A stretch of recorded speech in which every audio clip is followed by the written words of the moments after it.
Assalamualaikum warahmatullahi wabarakatuh. Selamat siang dan salam sejahtera buat kita semua. Perkenalkan, nama saya Agnes Fiandasari, Prodi S1 Keperawatan dengan NIM 2020010030 dengan mata kuliah Pendidikan Karakter. Kali ini saya akan menjelaskan tentang penggolongan obat secara umum. Nah, di sini penggolongan obat secara umum itu terbagi atas 5, yaitu yang pertama adalah obat bebas. Obat yang boleh digunakan tanpa resep dokter. Contohnya paracetamol dan ibuprofen. Yang kedua adalah obat bebas terbatas. Obat yang dalam jumlah tertentu masih bisa dibeli di apotik namun ada batasannya. Contohnya Antimo dan CTM. Yang ketiga adalah obat keras. Obat yang harus dibeli dengan resep dokter. Contohnya tetrasiklin dan penisilin. Yang keempat adalah obat psikotropika, yaitu obat yang dapat menurunkan aktivitas otak atau merangsang susunan saraf pusat. Contohnya Xanax dan Ativan. Yang kelima adalah narkotika, yaitu obat yang berasal dari tanaman atau bukan tanaman, baik sintesis maupun semi-sintesis yang dapat menimbulkan penurunan kesadaran. Contohnya morfin, heroin, dan kokain. Nah, apa penggolongan obat menurut Permenkes?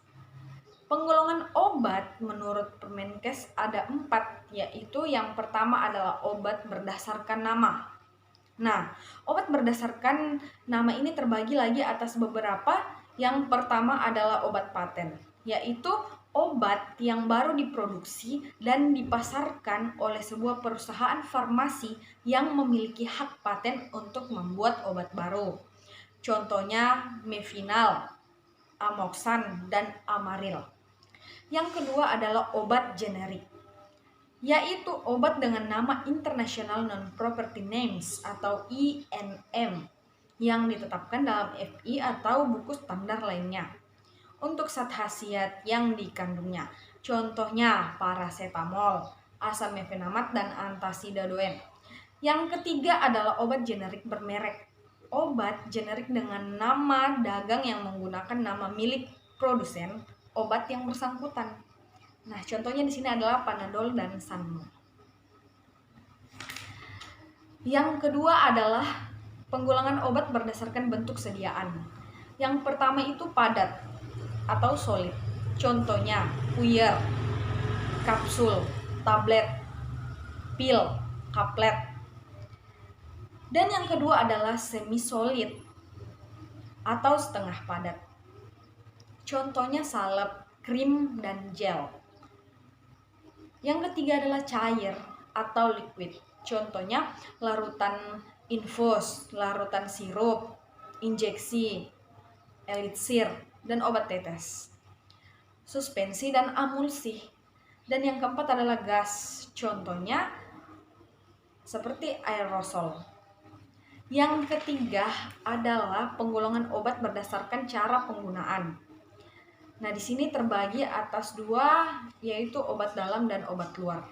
Obat dalam itu meliputi yang pertama adalah oral, yaitu obat yang cara penggunaannya masuk melalui mulut. Contohnya paracetamol dan ibuprofen.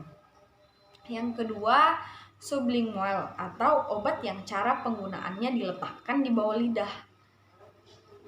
Ya, contohnya isosorbit dinitrat. Yang ketiga adalah inhalasi, yaitu obat yang cara penggunaannya disemprot ke mulut. Contohnya Ventolin inhaler. Yang kedua di sini adalah obat luar, meliputi yang pertama rektal, yaitu obat yang cara penggunaannya melalui dubur atau anus. Contohnya Stesolid atau Dulcolax dan Dulcolax ya. Ada 2 ya contohnya di sini, yaitu Stesolid dan Dulcolax. Yang kedua adalah per vaginam, yaitu obat yang cara penggunaannya dimasukkan ke vagina. Contohnya betadine vaginal Dutch. Yang ketiga adalah parenteral, yaitu digunakan melalui mulut atau dapat dikatakan obat dimasukkan ke dalam tubuh selain saluran cerna. Injeksi berupa larutan, suspensi, dan emulsi. Contohnya Cefotamix dan Piracetam. Yang keempat adalah topikal ya. Obat ini obat lokal, misalnya obat tetes mata, obat tetes telinga, dan salep. Nah, yang keempat adalah penggolongan obat berdasarkan persamaan. Ya. Persamaannya itu seperti khasiatnya dan kandungannya. Yang pertama di sini khasiatnya, obat paten, obat generik, dan obat generik bermerek khasiatnya sama. Yang kedua adalah berdasarkan persamaan kandungannya, yaitu obat paten, obat generik, dan obat generik bermerek itu kandungannya sama. Namun pada obat paten kandungannya yang terdapat kandungannya itu terdapat tambahan berupa vitamin. Dan yang kelima adalah penggolongan obat berdasarkan penandaan. Jadi masing-masing obat itu ada tandanya, guys ya. Yang pertama itu adalah obat bebas. Jadi dia itu ada tanda semacam kayak bulatan berwarna hijau ya. Yang kedua itu adalah obat bebas terbatas. Jadi dia itu tandanya bulatannya itu berwarna biru. Nah, obat keras dan narkotika itu warna merah, kemudian ada huruf K di dalamnya.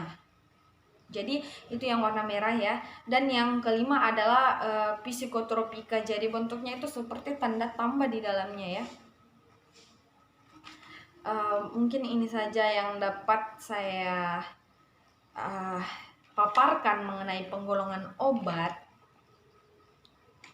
Saya ucapkan wassalamualaikum warahmatullahi wabarakatuh, dan sekian